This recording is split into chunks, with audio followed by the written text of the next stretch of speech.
Assalamualaikum warahmatullahi wabarakatuh. Yang terhormat Bapak Ibu dosen, penilai uji kinerja. Perkenalkan, saya Sempiono, guru mata pelajaran fikih di MI Raudhatul Ulum Situbondo. Sekaligus mahasiswa PPG dalam jabatan BED 1 pada Universitas Islam Negeri Raden Intan Lampung tahun 2025. Pada hari ini, Rabu tanggal 14 Mei 2025, saya akan melaksanakan praktek pembelajaran uji kinerja sebuah materi yang berjudul Gosap. Materi ini merupakan materi kelas 6, tahun pelajaran 2024-2025, semester genap. Dan pada pembelajaran ini saya menggunakan model pembelajaran problem based learning. Assalamualaikum warahmatullahi wabarakatuh.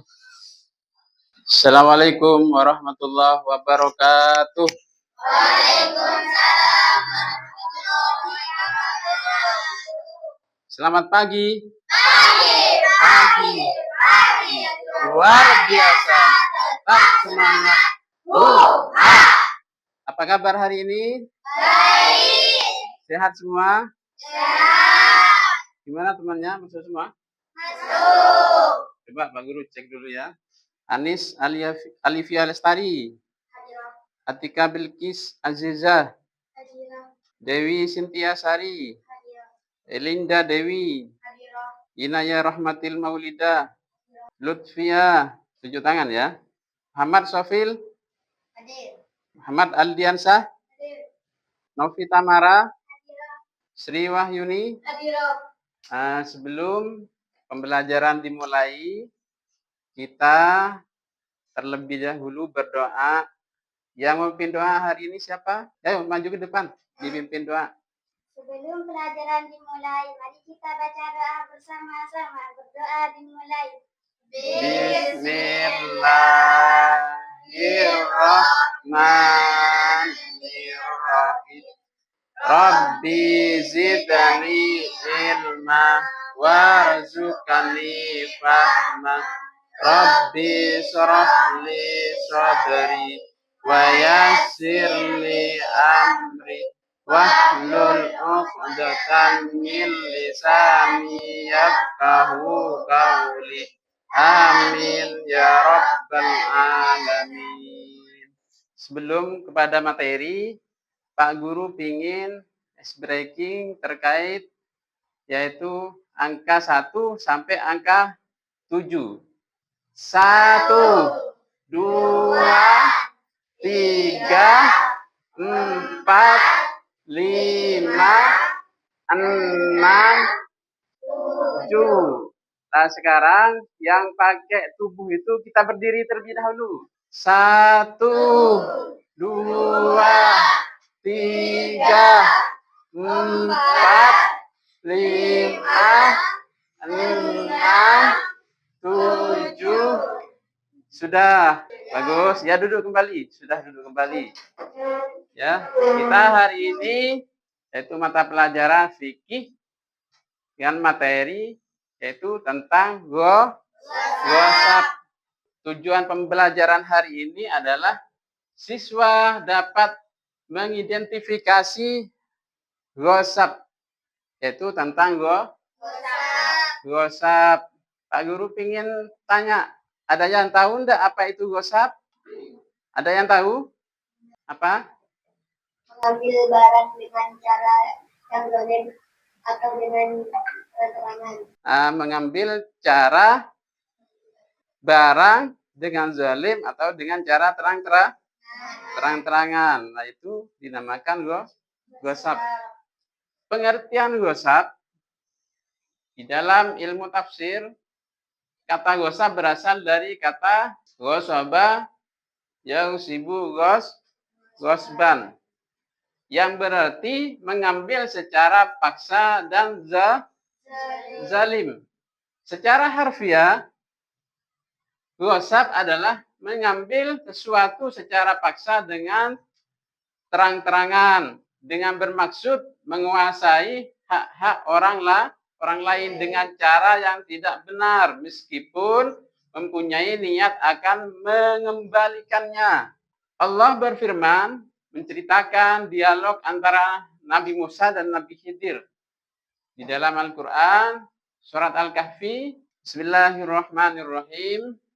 Amma safinatu fakanat limasakina ya'maluna fil bahri aradtu an a'ibaha wa kana wara'ahum malikun ya'khudhu kulla safinati ghasba. Yang artinya, adapun perahu itu adalah milik orang miskin. Ceritanya ini ada perahu di laut yang bekerja di laut. Aku bermaksud merusaknya karena di hadapan mereka ada seorang raja yang akan merampas setiap perahu. Pak Guru lanjutkan, sedangkan secara istilah gosab berarti menguasai harta hak orang lain dengan tanpa izin, ya, sudah melampaui batas. Gosab ini dilakukan secara terang-terangan tanpa pengetahuan pemiliknya, berbeda dengan pencurian. Ya, kalau pencurian itu yang memang dilakukan secara diam-diam. Gosab juga tidak harus berbentuk pada barang yang konkret. Hal yang abstrak seperti kemanfaatan juga masuk di dalam, mulai dari duduk di depan teras rumah orang lain tanpa izin, itu juga gosab. Bila yang diambil berupa harta titipan ataupun gadai, maka hal tersebut tidak termasuk dalam perbuatan gosab, tetapi termasuk berkhianat. Lain beda dengan pencurian. Kalau pencurian itu memang diambil sama, tetapi niatnya sudah tidak mengembalikan barang itu. Kalau gosab diambil, ya, tetapi dia punya niat mengembalikan. Seperti itu. Paham? Sekarang terkait dengan hukum gosab. Kalau tadi itu adalah pengertian gosab, sekarang adalah hukum gosab. Pertama, gosab termasuk dalam hukum makruh yang berat. Dikatakan berat sebab orang yang meminjam barang tersebut wajib mengembalikan barang yang ia pakai di tempat semula dalam kondisi utuh seperti semula tanpa berkurang suatu apapun. Pernah minjam sesuatu barang, entah itu sepatu, entah itu sandal, pernah? Ya. Lalu itu jangan sampai lecet ataupun putus.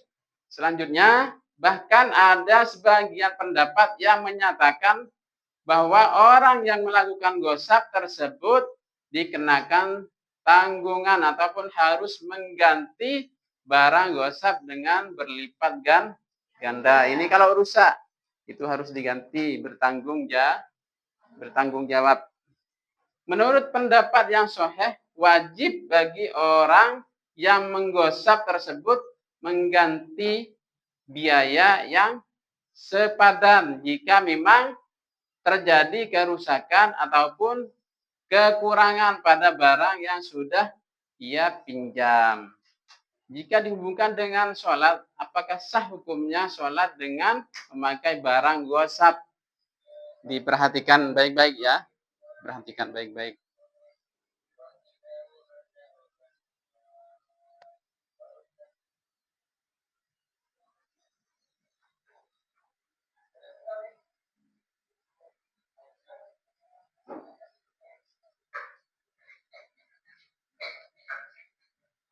Nah, itu sandal temannya atau sandal ustadznya itu langsung dipakai sama dia.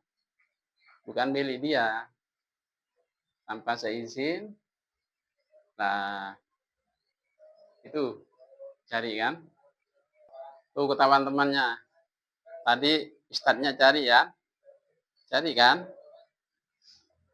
Dia cari tadi. Karena tidak bilang. Tidak izin. Nah, lah itu kenapa aku? Lah seperti itu, pinjam tanpa izin, ketika di tengah jalan, kenapa aku? Maka itu harus mengganti. Beberapa pendapat menyebutkan bahwa perbuatan gosap merupakan salah satu perbuatan dosa dan haram. Namun tidak sampai membatalkan sholat seperti tadi itu ya. Seperti tadi itu minjam tanpa izin tetapi tidak membatalkan sholat. Tepuk satu. Mana semangatmu? Ya, semangat lagi. Sekarang hukum gosap. Ya, hukum gosap. Di dalam Al-Qur'an disebutkan bahwa hukum gosap adalah ya. A'udzubillahi minasyaitonirrajim. Bismillahirrahmanirrahim. Wa la ta'kulu amwalakum bainakum bil batili wa tudlu biha ilal hukami li ta'kulu fariqam min amwalin nasi bil ismi wa antum ta'lamun. Ya, yang artinya dan janganlah kamu makan harta di antara kamu dengan jalan yang batil dan janganlah kamu menyuap dengan harta itu kepada para hakim dengan maksud agar kamu dapat memakan sebagian harta orang lain. Ya, sebagian harta orang lain itu dengan jalan dosa, padahal kamu mengetahui hal itu. Ini hadis ya. Hadis dari Abi Hurairah ya. Qala Rasulullah sallallahu alaihi wasallam, kullul muslimi ala muslimi haramun damuhu wa maluhu wa irduhu. Yang artinya dari Abu Hurairah Rasulullah sallallahu alaihi wasallam bersabda, setiap muslim atas muslim yang lain haram dijaga dan dilindungi darahnya, hartanya dan kehormatannya. Ini adalah dasar hadis. Selanjutnya tanggung jawab gosap. Coba nomor 1 dibaca, Dewi. Ia berdasar tidak ia mengetahui bahwa barang yang diambilnya tersebut milik orang lain. Lah, milik orang lain seperti tadi itu. Inayah, nomor 2. Jika barang tersebut masih utuh, wajib dikembalikannya. Nomor 3, Elinda Dewi. Apabila barang tersebut hilang atau rusak karena dimanfaatkan, maka ia dikarenakan tidak. Yang nomor 4 ya. Novi. Tidak didahulukan dengan barang yang sesuai atau sama dengan barang yang digosap. Apabila jenis barang yang sama tidak ada, maka dikenakan denda seharga benda tersebut ketika dilakukan gosap. Atika Bilqis Azizah. Yang nomor 5. Apabila yang digosapnya berbentuk sebidang tanah, kemudian dibangun rumah di atasnya, atau tanah itu dijadikan lahan pertanian, maka jumhur ulama sepakat mengatakan bahwa tanah itu harus dikembalikan. Rumah dan tanaman yang ada di atasnya dimusnahkan atau dikembalikan kepada orang yang digosap. Yang terakhir ini adalah hikmah dilarangnya gosap. Coba dibaca Anis nomor 1. Jadi seseorang dapat terlindungi dari gangguan orang lain. Nomor 2, Elinda Dewi. Manusia tidak sembarangan gosap atau milik orang lain. Lutfia. Membuat orang yang mau berbuat gosap mempertimbangkan 1000 kali pertimbangan, sebab hukumnya sangat menyakitkan, memulakan dan memberatkan kehidupan di masa depan. Yang nomor 4, manusia akan merasa jerah dan ngeri jika akan menggosap lagi. Yang kelima, tidak ceroboh dalam bermasyarakat di mana saja. Yang keenam, sifat tenggang rasa yang sangat besar adanya sifat kedisiplinan dan kejujuran terbentuk oleh masyarakat untuk tidak selalu ketergantungan kepada teman. Yang ketujuh, terciptanya kehidupan kondusif, aman, tentram, dan bahagia di rumah, sekolah, maupun di lingkungan masyarakat. Yang nomor 8, Inayah. Menimbulkan kesadaran kepada setiap orang agar menghargai dan menghormati jerih payah orang lain. Yang ke-9, terciptanya lingkungan yang aman dan damai. Yang ke-10, mengurangi bahkan menghapus beban siksaan di akhirat bagi pelaku gosap. Sudah paham berarti ini? Apakah pelajaran ini dari awal, dari pengertian gosap, dari hukum gosap, ya, dari tanggung jawab gosap sampai kepada hikmah dilarangnya gosap? Apakah kalian sudah memahami semua? Sudah. Anak-anak, biar Pak Guru tambah yakin, tambah mantap, Pak Guru akan memberikan lembar LKPD kepada kalian, yaitu lembar kerja peserta didik. Silakan dikerjakan ya, kerja kelompok ini terus seperti ini. Silahkan dikerjakan. Nanti Pak Guru panggil untuk mempresentasikan apakah kalian itu betul-betul paham terkait materi gosap ini. Ya, kalau sudah, silahkan kalian bisa mempresentasikan yang sudah selesai. Kelompoknya Inayah ini kelompok buku ya, karena ini materinya tentang gosap. Sebutkan contoh gosap yang diperbolehkan. Meminjam pensil diizinkan pemiliknya. Nomor 2. Pinjam sepatu diizinkan. Sebutkan contoh gosap yang dilarang. 1. Tidak diizinkan pemiliknya. 2. Meminjam dengan sembunyi-sembunyi. Kelompok buku, tepuk tangan. Bagus. Ditentukan. Kelompoknya Dewi, silahkan. Dan Dibolehkan. Minta izin kepada pemilik. 2. Pemilik sudah tahu barang yang dipinjam. Sebutkan contoh gosap yang dilarang. Mengambil tanpa izin. 2. Tanpa sepengetahuan orangnya. Tepuk tangan untuk kelompoknya Dewi. Bagus. Selanjutnya, kelompoknya Novi. Sebutkan contoh gosap yang diperbolehkan. 1. Memakai barang izin pemiliknya. 2. Meminjam barang dengan sopan. Sebutkan contoh gosap yang dilarang. Masuk rumah tanpa izin orangnya. 2. Diam-diam memakai benda orang lain. Bagus. Tepuk tangan untuk kelompoknya Novi dan Atika. Ayo yang terakhir, Pak Guru, kelompoknya Anis. Sebutkan contoh gosap yang diperbolehkan. 1. Masuk rumah teman izin. 2. Pinjam sepatu izin teman atau pemilik. Sebutkan contoh gosap yang dilarang. 1. Meminjam terang-terangan atau terpaksa. 2. Pinjam barang tidak diizinkan pemiliknya. Tepuk tangan untuk kelompoknya Anis. Nah, berarti kalian sudah paham betul ya apa itu gosap? Paham?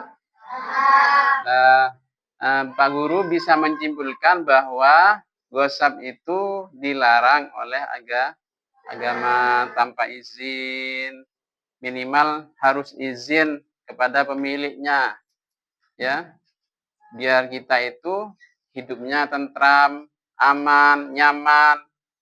Mudah-mudahan pertemuan ini bisa menjadikan manfaat, ya, bisa menjadikan evaluasi, merefleksikan, memahami apa itu gosap. Mungkin sekian dari Pak Guru, kurang lebihnya mohon maaf. Assalamualaikum warahmatullahi wabarakatuh. Waalaikumsalam warahmatullahi wabarakatuh.